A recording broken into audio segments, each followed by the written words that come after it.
Next up, the dangerous case of Donald Trump. And it's not me who's saying that, but rather 27 psychiatrists and mental health experts who've written a book assessing the president. Their main takeaway, this is not normal.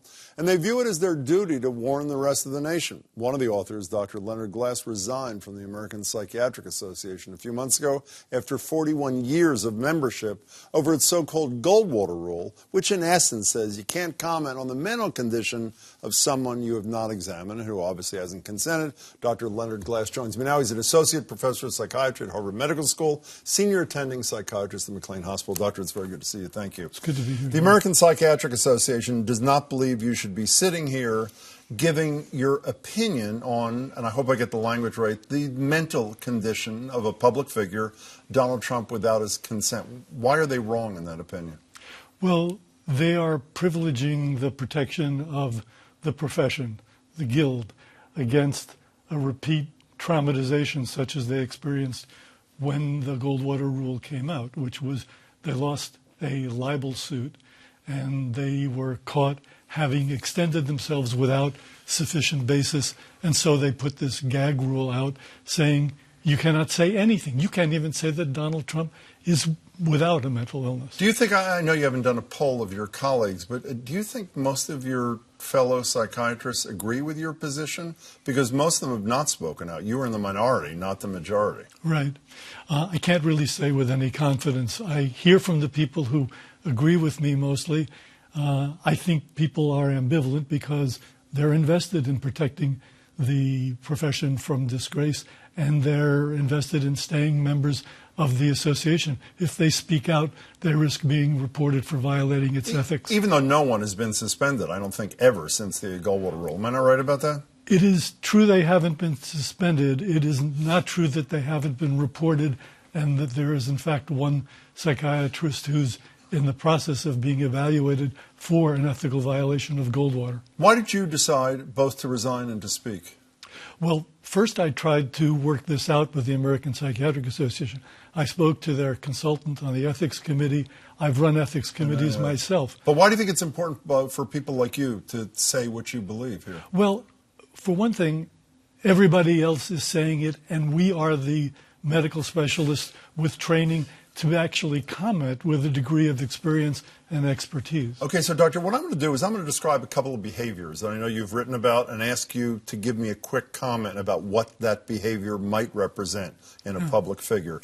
Boasting all the time that he is the best at everything he does. What does that indicate to you? Well, to me, that's posturing. That's kind of asserting something that is transparently impossible, and it's defensive. It's suggestive of a deep insecurity and profound self-doubt. How about inability to tolerate differing opinions from yours?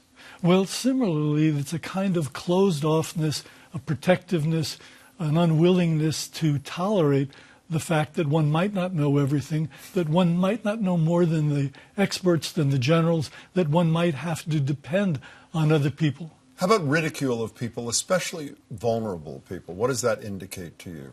Well, that's a terrible lack of empathy. It shows, as in the most recent instance in Puerto Rico, a complete incapacity to feel what they're feeling and to protect them in the way that our government is supposed to. Let me add one more. How about the inability to ever admit you were wrong, even if you have changed a position? What does that indicate?